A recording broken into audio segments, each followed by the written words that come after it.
Oh yeah. So it was either live with my mom who's been abusing me all this time with my kids and I can't do that and won't do that to them, or go to the street. So we lived in our car for a little while. And when I would make enough money, we would be in a small hotel to try to pay it weekly and keep that going. And it was definitely a struggle. My kids were younger then. So to them, it was an adventure. They didn't really understand what was going on. I understood, but they didn't understand. It was like, okay, this is the same cycle that my mother was in. So to me, I was still learning about my faith, but I did realize that this was a generational curse that was just following us. And I didn't know how to work the system, who to ask for help for, any of those things at that time. So it was quite difficult, quite difficult. Local Matters family, we have a new member of the family joining us today, and she is Chimeco Hay. Doing well. How are you doing? I am doing pretty good. You know, we're getting closer and closer to the holiday here, which means I'm probably getting lazier and lazier. But It happens. It okay. happens. It's the end. It's that end of the year kind of get that woosah, that relax, so you can reset and get ready. That's right. Um, I have invited Miss Hayes here today. You all know that sometimes I do shows with, my citizen spotlight is what I call it, where we just talk to people who are in the community and we talk about their feelings about government services and whether they vote, how they decided to become a voter, and all of. And sometimes we talk about issues. We've discussed foster care, we've discussed animal care, we've discussed homelessness. We've discussed various other types of services, clean energy and neighborhood revitalization and all of that. This time, we're going to combine the citizen piece with a major issue, not just in Metro Augusta, but throughout this country. We have an epidemic, as they call it, homelessness. A few months ago, I did a show on homelessness and the response of the government in the Augusta area to that. Right around that time, I had an opportunity to meet Chimeco, who has experienced homelessness personally. So I really wanted that to hit home with our listeners again, so you can understand the issue. So thank you so much for agreeing to do this. I know some of this is intensely personal for you. And I just appreciate you so much for being able to bring your real life story to our Local Matters family. You're very welcome, and thank you for having me. Okay. All right. You're very welcome. So before we get into that discussion, though, I want you to tell us a little bit about yourself. I always ask our guests to talk a little bit about themselves so that our audience can better connect with who they are. So please tell us a little bit about who you are. Okay, well, my name is Chimeco Hay. Um, and I would throw out for some of you that may know me, it was Chimeco Biles. My divorce was final yesterday. Um, I have 4 children. I grew up in Augusta, Georgia / North Charleston. So I like to jokingly call myself a salty peach. I went to Richmond Academy with the class of 2000. I went to Tubman Middle School. I am a member of Chosen. My pastor is Unique Mackey. Um, Absolutely love it. I am a servant at heart. Um, and so, just to let you know before we get started, I think I used to think that my story was difficult to tell, but I've recently, in the past few years, allowed God to use me and say, hey, my story isn't my story. My story is for others, others who've been where I've been, who may be going where I've been, for them to know that it's okay to not be okay sometimes. um, I am now a volunteer coordinator / outreach director for Helping Hands out of Aiken, which is also amazing because they deal with teenagers who are going through temporary displacement due to things going on with them through DSS or JDD family issues. So this is full circle for me, being able to assist with these teenagers in a way that I didn't have somebody to assist with me when I was going through the things I went through. So I am very happy to be here with you this morning. All right. Thank you so much for sharing that. And it's amazing how things just come full circle. So that's what I see happening with you is I'll just kind of come full circle. Having said that, and we have something in common. I didn't realize you were also a musketeer. I Uh-huh. graduated a few years before you did, but yeah, nice to have a fellow musketeer on That purple and gold, honey. the perfect. Oh, um, so uh, you graduate. I mean, did you feel like you were on a pretty normal trajectory, having a pretty normal life at the time you graduated from high school, or was it Um, always so I ended up with my GED in 2003, dealing with everything I had going on with my mom, um, us going through homelessness with me growing up. I was pregnant with my first child. I had already missed an accessible amount of days my senior year. So when I finally spoke to my counselor, it was just too much. So I ended up dropping out. The end of first semester, I dropped out and I ended up getting my GED in 2003. I could have gotten it right when I dropped out, but at that time I have a baby coming. And so Mhm. I had to thrust myself into being an adult because I had a life that I was going to be responsible for. But everything did play a part in me not graduating and getting what I felt I should have gotten out of high school. Okay, okay. You mentioned that it was actually homeless during the time you were growing up, which means that you've experienced at least two periods of homelessness? Um, four, Four. Okay. four. Wow. Okay. So how did how old were you the first time you found yourself without a roof? Um, as far back as I can remember, my brain will take certain things and block it out for me just to keep me in a space. As far as I can remember, probably about 7 or 8, maybe about 7 or 8. And back in that time, I'm not saying I'm old, but back in the 80s, um, as a child, you don't realize that you're homeless because you're living with family. You don't Mhm. realize that you're homeless because this is your aunt and your uncle and your mom's best friends and your little cousins or whatever. You're thinking this is normal.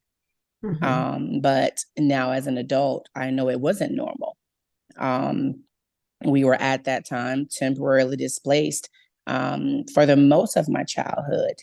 Um, and I want to say probably more times than 2 times.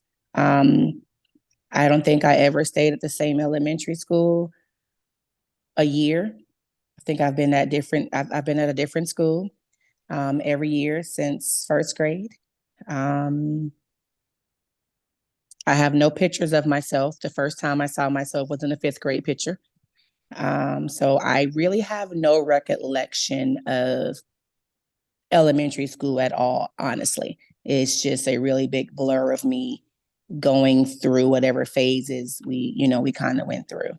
But I do remember fifth grade. My teacher, Miss Gray, she made a great impact on me. I remember her, and that's probably about all I remember from elementary school is fifth grade. Um, Other Do you than remember that, what school you were at then? I was at McCants Elementary in Columbia, South Carolina. Mm. hmm Okay. Okay. McCants Elementary, Columbia, South Carolina. And that was probably the most stable um, that I had been at that time. My mom was married to my stepdad, and he was wanted, so we moved a lot. And I didn't realize that's what was going on when Okay. things Yeah, were you had no happening. idea that was what was going No on. idea. Okay. No idea. So yeah. How many siblings do you have? I have two biological. I have two brothers. And I had three sisters. One of my sisters passed Christmas Eve 2 years ago. Okay. So there were your mom, four of you, and your stepdad. There was just me, my mom, and my stepdad. My brother was not born until I was 13. Oh, And then okay. I have another brother and two sisters on my dad's side. I didn't meet my dad until I was 13. So it was just me until I was 13. And then my mom had my brother. Okay. Okay. Got it. So, you have sort of a nomadic lifestyle. Basically, you just kind of going from place to place, and you were staying with different relatives a lot of the time. Okay. And so the place wasn't your own. You were someplace, but it just wasn't y'all's place. Mm-hmm. Okay. Mm-hmm. And then at some point, you become homeless yourself once you I set up your did. own household. Can you talk about what that was like? You, the kids, what was going on? So I've always told myself that I would be different than my mom. But what I found out is that you can say what you want to be, but when you're growing up, we're like computers. We soak in all of this information sometimes without even realizing we're soaking it in. Um, and so one of the things, my mom is an alcoholic and a drug addict, and I said I would never be either. And I turned out that I was addicted to cocaine for almost 18 years. I started doing drugs when I was 18, and I did not stop until I was 36. Um, I'm not going to say that played a full effect on me being homeless, but the things that I experienced with my mother definitely poured over into me being an adult. How I balance my money, not being full of pride and not wanting to ask for help. My mother was what happens in our house stays in our house. So that's the mentality I had. Um, not reaching out for help, working two jobs to support my children, marrying a man because I needed love, but didn't realize the type of love I needed because I never got it. So all of these things played a part in what we went through. Um, the first time we were homeless, and I've been married twice. My children's father was my middle school boyfriend. The first time we were homeless, again, I always worked. So when we couldn't make ends meet, I was exhausted. There was no help. My mom was adopted, so no help on my mom's side.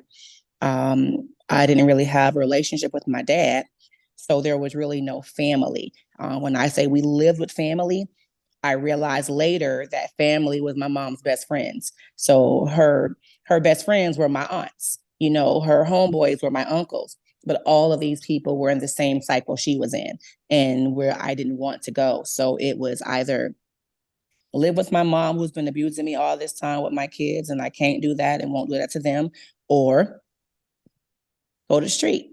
So we lived in our car for a little while. And when I would make enough money, we would be in a small hotel to try to pay it weekly and keep that going. And it was definitely a struggle. My kids were younger then, so to them, it was an adventure. They didn't really understand what was going on.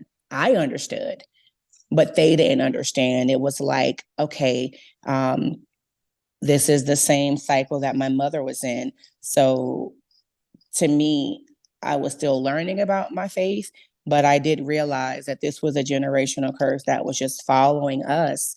And I didn't know how to work the system, who to ask for help for, any of those things at that time. So it was quite difficult, quite difficult. So tell me about your mental health. as you're going through all of this? um,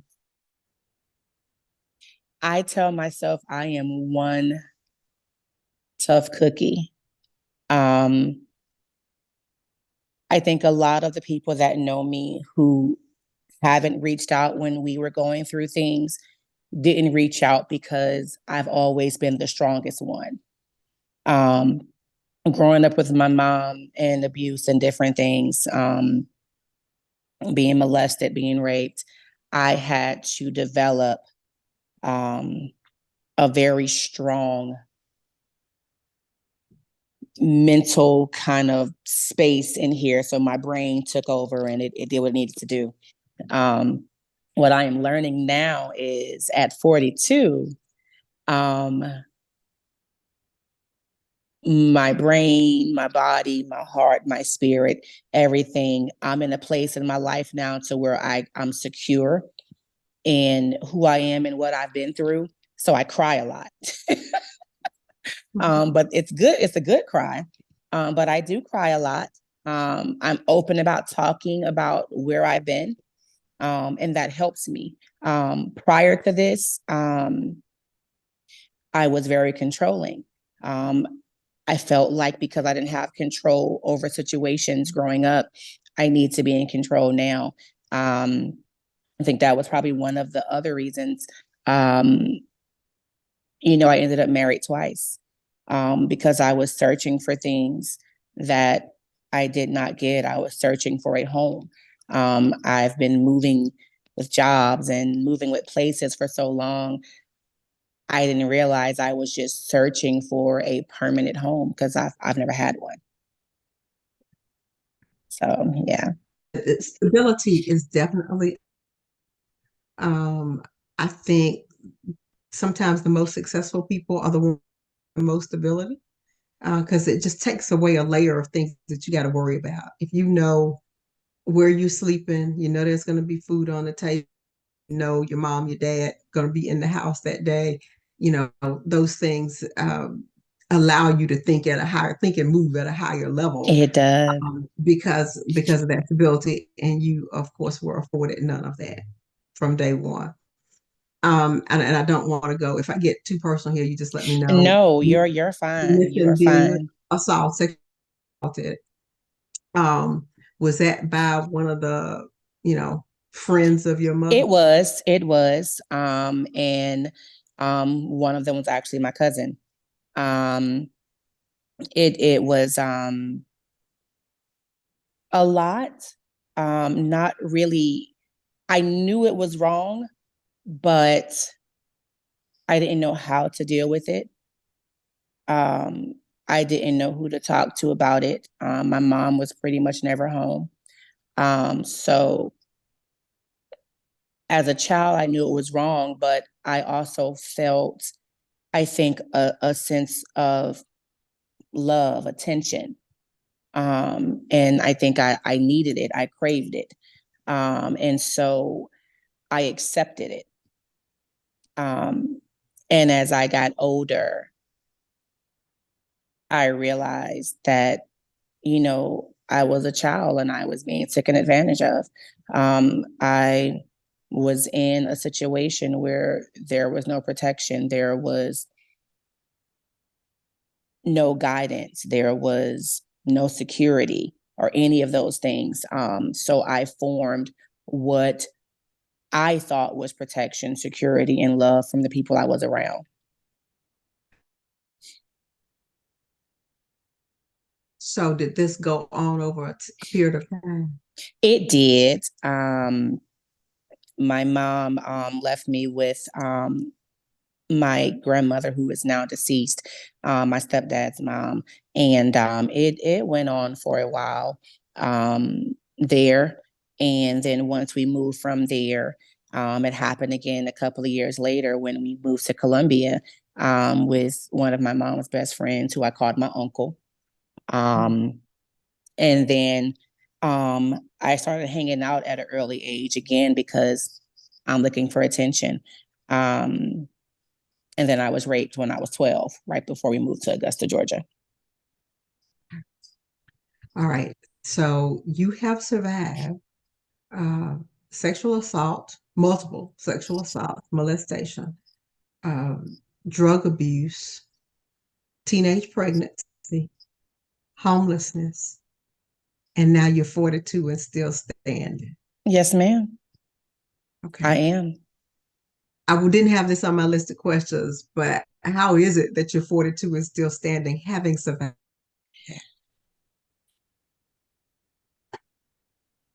I can't speak for others. I can only speak for me. And my God is real. Um, when that word says he will work everything out for your good, it's real. Every situation I've been in, I've met the right people. Um, every time I've fallen as an adult, I've met the right people and been in the right places, even if I wasn't ready to go. God would telling me to go left and I'm going right, but he still lines me up to where I'll fall, but I'm not all the way on the ground. Um, when I was 36, I'll tell you that's when everything kind of started changing for me. I've always worked, I've always took care of my children.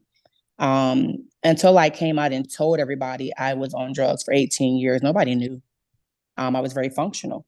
Every job I got within 2, 3 months, I'm a manager. I'm running a store. Um, it's just who I am.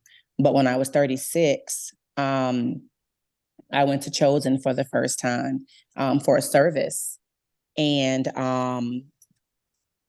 I think for the first time in my life, I was convicted of being high. And one thing I've always done is even when I'm high, I talk to God.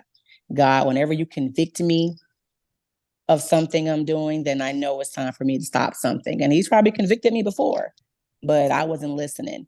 I went to church at Chosen one Saturday night, and I heard this beautiful angelic voice on the stage singing.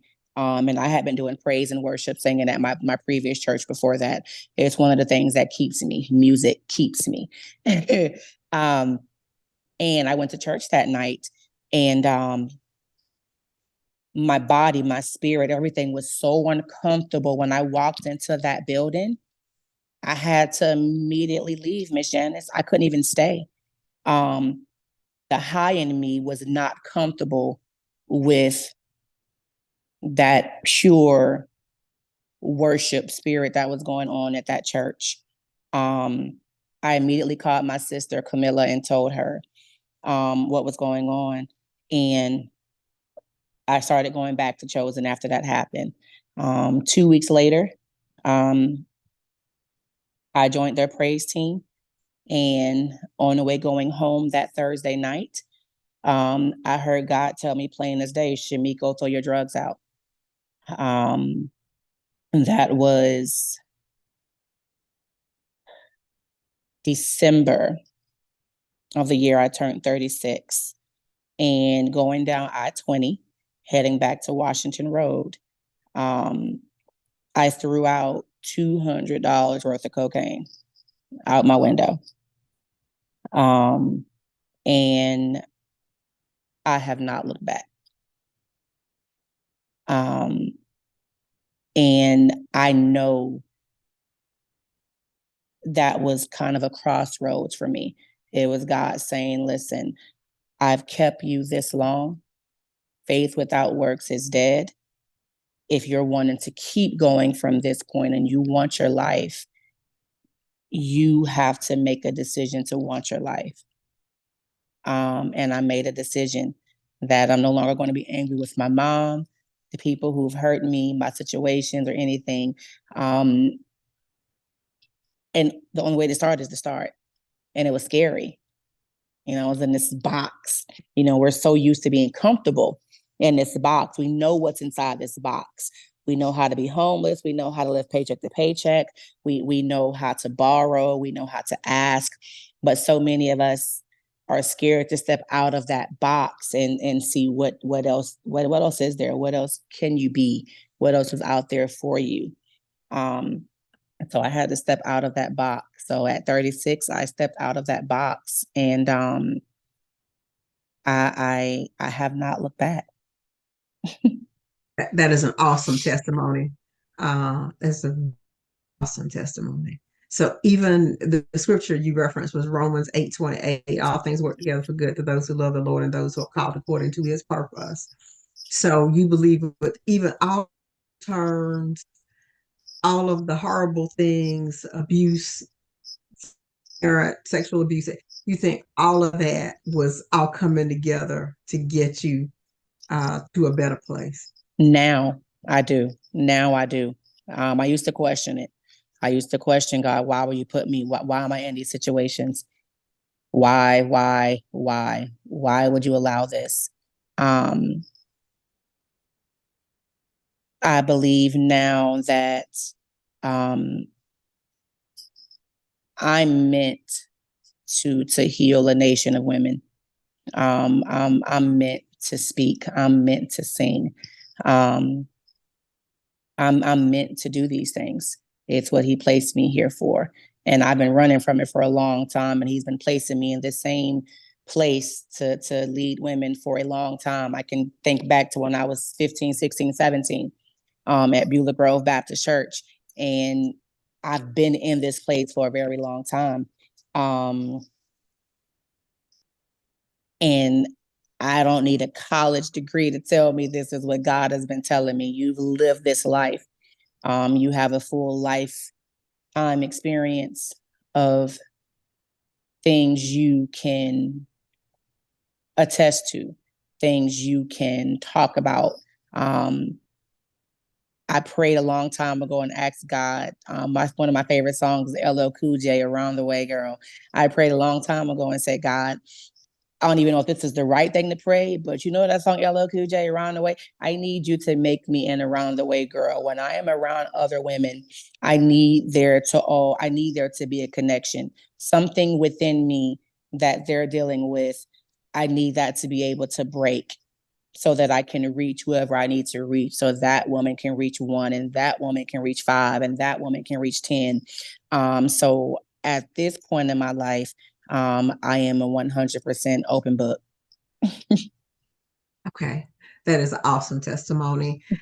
Um, so you said something too that I want to pick up on. You're obviously in a congregation now. Sounds like you were in a congregation for a long time, going back to your days at Beulah Grove. Taking you to church. How'd you get to church? When I was a teenager, I went with my best friend, my children's godmother, Chantel.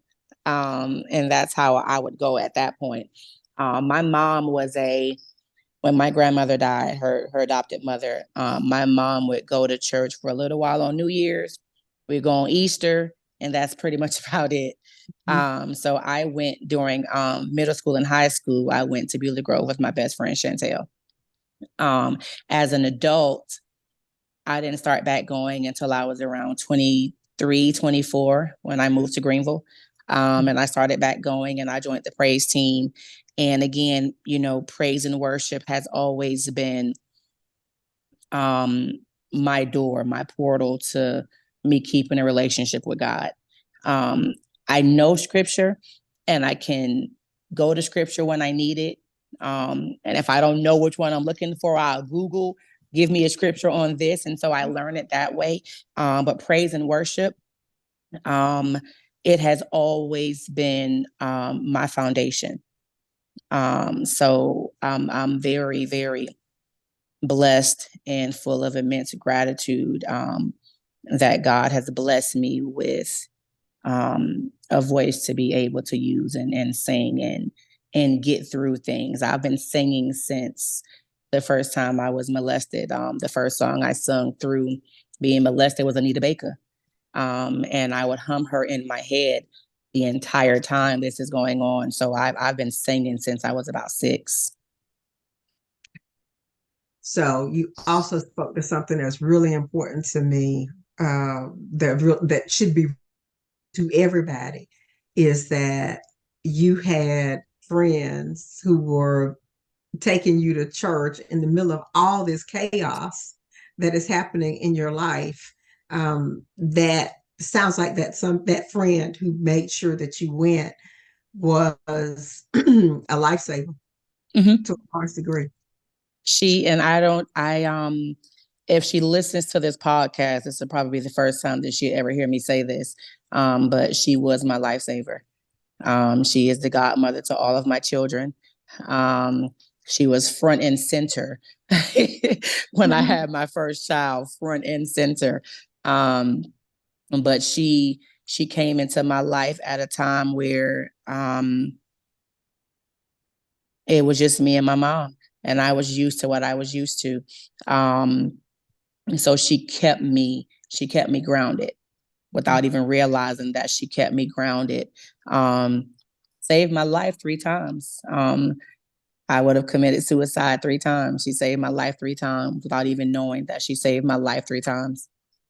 I'm glad you said that because going through my head before you said that was me one friend away from suicide.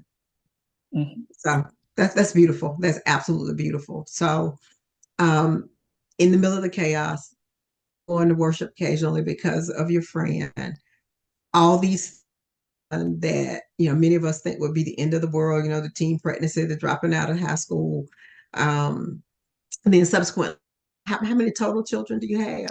I have four. I have Four. four. Okay. Yes. All right. The first time you got married, you how old? I got married when I was 23. Okay. All right. So young mom, then became a relatively young bride. Um, and here you are now with a testimony and wanting to get out and speak to people and help other women. Tell me about some of the other people that help you. And wait a minute, I want to ask that question, but no, before I ask that question, there's one more question. I have a friend from way, way back that used to always that drugs were for people who couldn't handle reality. Was that true for you? Mm, no, ma'am. Really? I need people to understand that I don't think there is any way possible for you to categorize why people do drugs. Okay. I knew my reality. I handled my reality very well. For me, in all honesty, I just liked how the drugs made me feel. I liked how it made me feel. I liked the rush. I was in control of my reality. I worked everything well in my box, but I liked the rush, um, and I wanted to feel that rush, not get away from my reality. I wanted to feel. In my reality, there was no feeling. I had blocked everything for so long. Like I just wanted to feel. I could look in the mirror every day and tell me everything that was going on, understood it, prayed about it, wrote about it, and everything. Um, I just wanted a rush. And then that rush turned into more of a rush and more of a rush and more of a rush. Um, Doing cocaine, I think for different people, it does different things. If you're a violent person, it makes you violent. Whatever it is, it's a mental drug. For me, I worked 24/7. I had 2 jobs. So my body was exhausted. And this drug gave me what I needed, what I thought I needed to keep going so that me and my kids wouldn't be wanting for nothing. Um, so that's what I did. Um, but it never took me away from my reality. All right. Thanks for clarifying that. A drug user, but that was what she used to say. So thanks. It's the first time I actually asked somebody who has been a drug user what they thought about that. Yeah, So that let's was for also me. now get to the topic of help. You had the support from your friend. Were there agencies, nonprofit organizations, government organizations? Was there anybody out there that helped you through that homelessness? As a teenager, no. So the first time I was homeless on my own, I was 17, pregnant with my son, which is when I dropped out of school. My mom had put me out. So I was sleeping on the third floor of my then boyfriend's apartment building. at nighttime. And I would get up, around 6 in the morning to sneak in his apartment when his mom left for work, get dressed for school, and get on the school bus with him to go to Richmond. As an adult, the first time I went to go get help, I honestly felt unworthy. I felt degraded. I felt like I was being put at this podium and people were judging me based on the fact I needed help. I didn't feel like a person.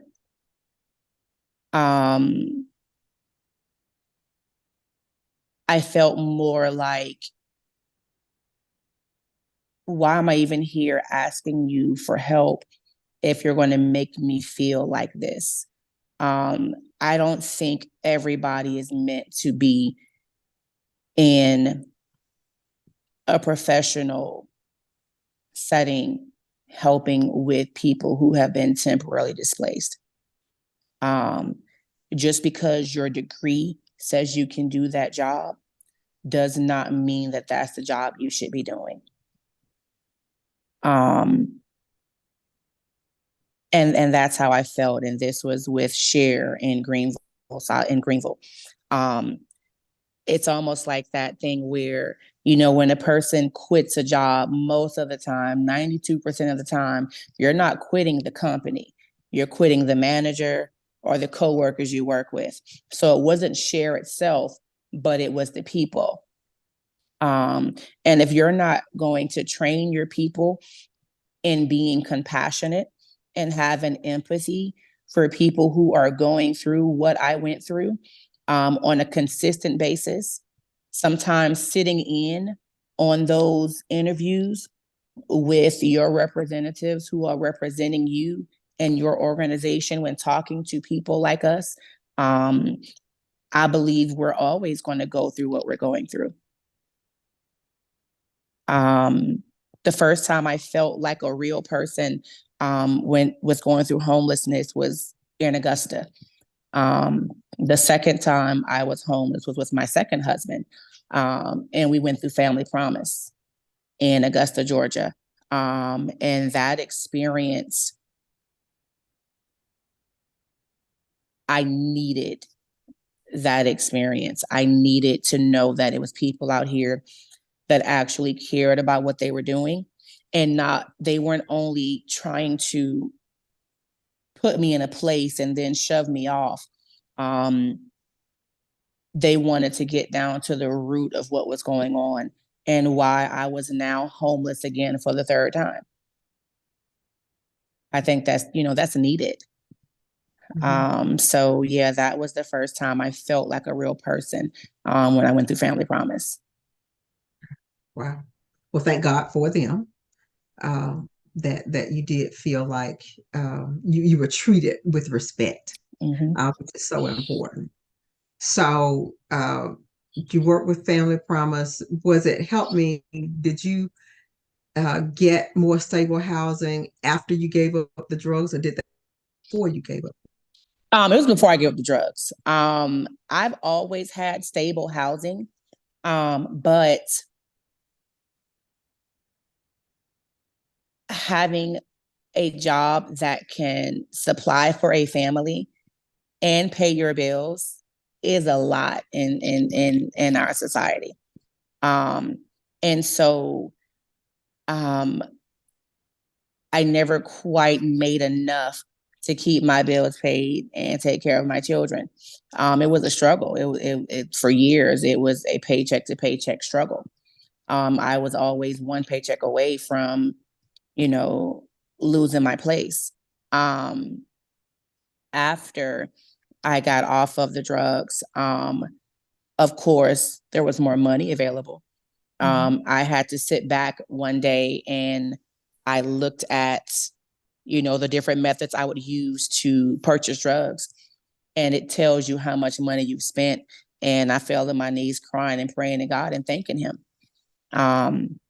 because the amount of money I spent on drugs that I could account for, I could have bought me a house, Janice.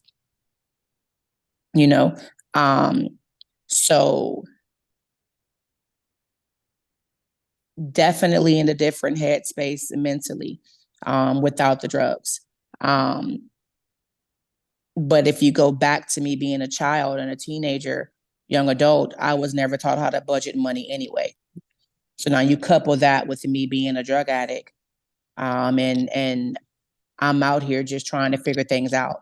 I wasn't taught about credit or any of these things. So I was literally making up these rules as I went along until I got in my late 30s. And that's when things kind of started changing for me a little bit. And then I'm still going to bring up Chosen. When I started at Chosen, my pastor he's such an amazing man. He will definitely hold you accountable.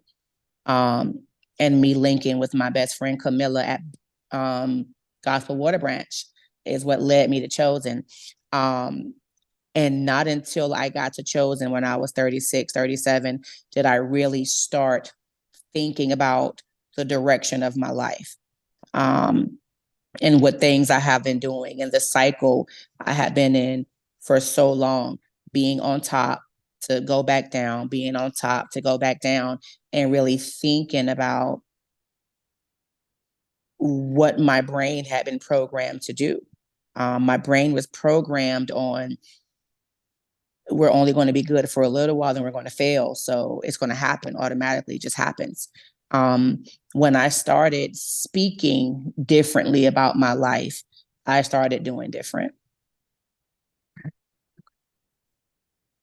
I was thinking this episode, I thought we were going to talk about your experience being homeless, but that's really not the story. The homelessness is just a byproduct of all those other things that were going on in your life. And it seems like that maybe is the thing, but you help me here. Is that the thing that our listeners should take away from this episode? Is that there's a person behind the homelessness, and there's a most definitely. There is always a person behind the homelessness. One of the stigmatisms I've found that society believes is that if you're homeless because of, most people think it's because you're a drug addict or you're not doing the things that you should be doing. But a lot of the times, if you're not looking at the person, you're not solving anything. What I want these organizations to understand is, unless you're looking at the person, unless you're going to dig deep and find out about the person, you're not going to end homelessness. And that's just a fact. We don't need organizations to throw us in a home and say, congratulations, you're in a home. We did our job. Let's go apply for another grant because we're putting them in homes. No, we need organizations that are going to set it up for, we're not only going to help you get into a home, we're going to have therapists for you. We're going to have financial counselors for you. We're going to have whatever it is that you need that puts you in a position to be homeless. If you're not doing that, then 9 times out of 10, and I am living proof, that person will be homeless again in less than 2 years. Mental health services, financial planning. Yeah. Without those things, I don't believe we're going to tap into ending homelessness at all. Yeah, I'm a firm believer in order for us to end homelessness, we really have to find out why are we going through it. My testimony to these organizations is, you can put me in a home, but if you're not trying to figure out why I lost it in the first place, 9 times out of 10, I'm going to be homeless again in 2 years. And that's what happened to me. I needed more than them just to put me in a home. If you're going to be an organization that's going to help with homelessness, you have to be able to help with everything else that's going on with the homelessness. We're not homeless because we can't pay the bills. We're homeless because of the things that we've been through that got us to the point to where we can't pay the bills. So did you ever, you never did drug treatment at all? I did not. It just cold turkey. You I just did. stopped, which is I in and of did. itself quite a story. But yeah, there's just so much going on there. It was yours was just by the grace of God that you just stopped. I Um, did. but everybody does not have that story either. Um, we only have a couple minutes left. Is there anything else you want to share with our listeners to help them get a better understanding of this? Um, if I can tell anybody anything, I will tell you, number one, it's okay to not be okay. Mhm. It's okay to not be okay. Um, it's okay to need help. It's okay to fail. That was one of my biggest things, I think, that led me back into being homeless, is that I wasn't okay with the failing. I would Mhm. fail and not realize that, yo, Chimeco, you got back up. Mhm. You know, be okay with not being okay. Be okay with knowing that sometimes you're going to fail, and be okay with letting people know you're not okay.